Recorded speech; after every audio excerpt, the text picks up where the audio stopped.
تلاوت کلام پاک اور نعت رسول مقبول صلی اللہ علیہ وآلہ وسلم کے بعد chief executive officer Kahuta law college محترم جناب صاحبزادہ عزیر ہاشم صاحب ایڈوکیٹ استقبالیہ خطاب پیش فرمائیں گے۔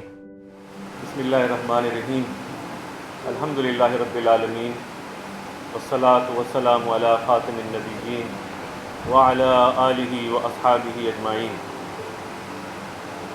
میں chairman Kahuta law college doctor صاحبزادہ ساجد الرحمان صاحب اپنی اور اپنے اس ادارے کی انتظامیہ کی جانب سے محترم المقام عزت مآب جناب جسٹس ڈاکٹر سید محمد انور صاحب، محترم جناب ڈاکٹر ضیاء الحق صاحب، محترم جناب تنویر اقبال خان صاحب اور محترم جناب عبدالرافع ایڈوکیٹ صاحب کو اس یوم آزادی پاکستان کی تقریب میں دل کی اتھاہ گہرائیوں سے خوش آمدید کہتا ہوں۔ میں آپ معزز حاضرین کا انتہائی مشکور ہوں کہ آپ نے اس تقریب میں شرکت کی دعوت کو قبول کرتے ہوئے اس کی زینت بنے۔ یوم آزادی پاکستان کی کہوٹہ لاء کالج میں یہ پہلی باقاعدہ منعقدہ تقریب ہے اور ہمیں یہ فخر ہے کہ اس تقریب کی صدارت عزت مآب جناب جسٹس ڈاکٹر سید انور صاحب فرما رہے ہیں، جنہوں نے نظریہ پاکستان کے اس اہم ترین مقصد کو پورا کیا جو کہ سن 1947 سے نامکمل تھا، اور وہ ربا یعنی سود کو خلاف شریعت قرار دینا اور ریاست پاکستان کو شرعی اصولوں پر معیشت کے قیام کا حکم صادر فرمانا ہے۔ اس کے علاوہ ایک انتہائی شرمناک قانون ٹرانسجنڈر ایکٹ کو کالعدم قرار دیا، جو کہ نہ صرف نظریہ پاکستان کے خلاف تھا بلکہ وہ مسلم معاشرے کی تباہی کا ایک سوچا سمجھا منصوبہ اور تخلیق الہی سے کھلم کھلا انحراف تھا۔ ہماری یہ خوش بختی ہے کہ اس تقریب کے مہمان خصوصی ڈاکٹر محمد ضیاء الحق ہیں۔ ڈاکٹر صاحب ملک کے سب سے قدیم اور منفرد نوعیت کے تحقیقی ادارہ تحقیقات اسلامی کے سربراہ ہیں۔ انہیں ڈاکٹر عبدالعزیز میمن، ڈاکٹر حسین قریشی، ڈاکٹر ایس ایم زمان اور ڈاکٹر ظفر اسحاق انصاری جیسی نابغہ روزگار شخصیات کی جانشینی کا اعزاز حاصل ہے۔ آپ نے اس ملک کے کونے کونے میں بسنے والے نوجوانوں کو پیغام پاکستان سے روشناس کرایا۔ یہ وہ پیغام ہے جو امن، آشتی، باہمی رواداری اور نظریہ پاکستان کے فروغ کا پیغام ہے۔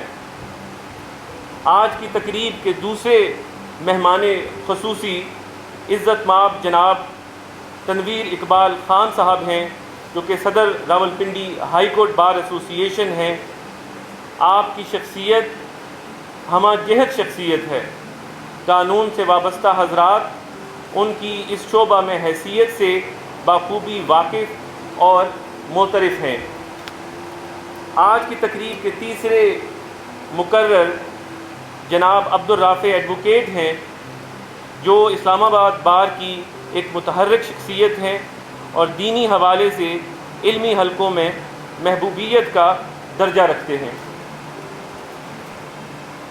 آج یوم آزادی کے حوالے سے میں یہ کہنا چاہوں گا کہ آج کا دن ہمیں یہ یاد دلاتا ہے ان حالات اور واقعات کا جن کا سامنا نہ صرف اس خطے میں بسنے والے مسلمانوں نے کیا، بلکہ اس خطۂ ارضی کی طرف ہجرت کرنے والے لوگوں نے بھی کیا۔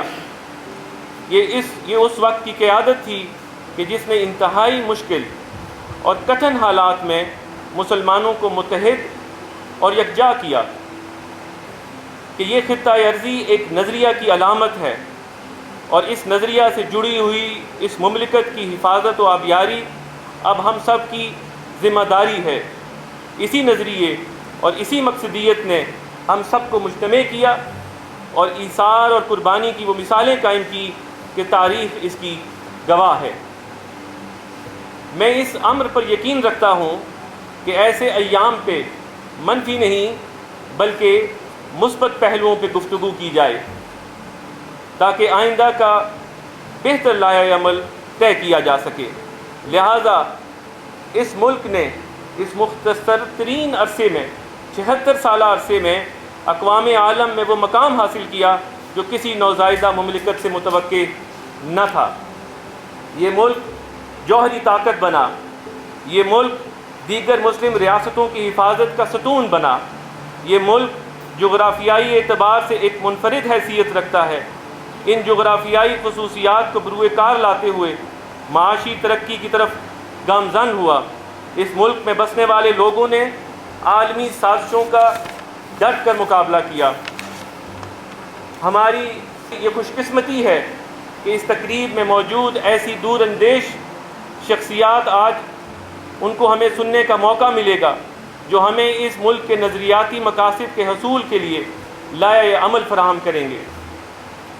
میں کہوٹہ لاء کالج کے طلباء و طالبات کے سامنے کلیم عثمانی صاحب کے لکھے چند لازوال اشعار دہرانا چاہتا ہوں۔